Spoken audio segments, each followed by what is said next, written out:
पिछले कुछ दिनों से मिडिल ईस्ट में किसी बड़े हमले की कोई खबर नहीं है।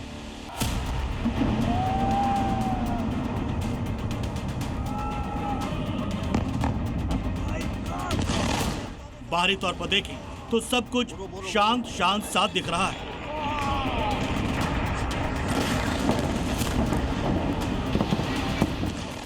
अमेरिकी सैनिक अपने अपने मोर्चे पर मुस्तैदी से तैनात हैं।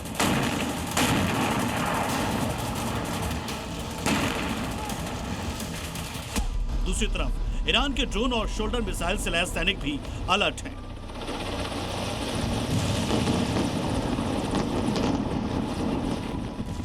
लेकिन ये शांति किसी बड़े तूफान से आने से पहले वाली लगती है। इसकी एक झलक मिलती है ईरानी सेना के कमांडर इन चीफ अमीर हातमी के इस बयान से।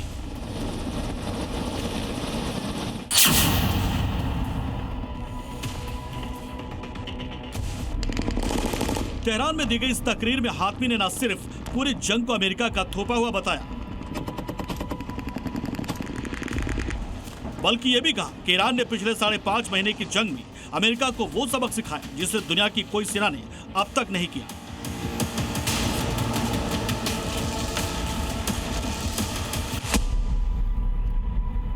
हातमी ने अमेरिकी राष्ट्रपति डोनाल्ड ट्रंप के उस बयान की भी आलोचना की जिसमें उन्होंने ईरान की हार के बाद हॉर्मुज स्ट्रेट को अमेरिका का क्षेत्र घोषित करने की बात कही थी। हातमी ने दावा किया कि ईरान ने अमेरिकी सेना को प्रभावी रूप से पीछे हटने पर मजबूर कर दिया है। अब उसे फारस की खाड़ी, ओमान सागर या हॉर्मुज स्ट्रेट में आने की इजाजत नहीं है। ट्रंप एक तरफ ईरान से समझौते की बात कर रहे हैं कि वो जल्दी होने वाला है, लेकिन ईरान के साथ समझौते की अमेरिकी कोशिशों का कोई नतीजा नहीं निकलता देख उसके कुछ खाड़ी सहयोगी निराश हैं।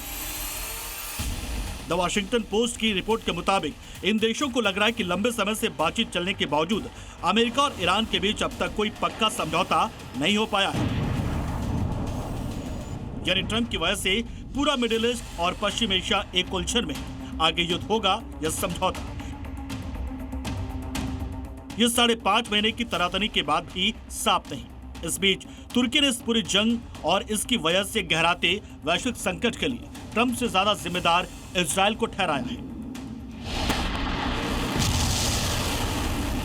राष्ट्रपति एर्दोगान ने एक बयान में कहा है कि मिडिल ईस्ट में जो भी हो रहा है ये सब कुछ बेंजामिन नेतन्याहू के उकसावे पर हो रहा है।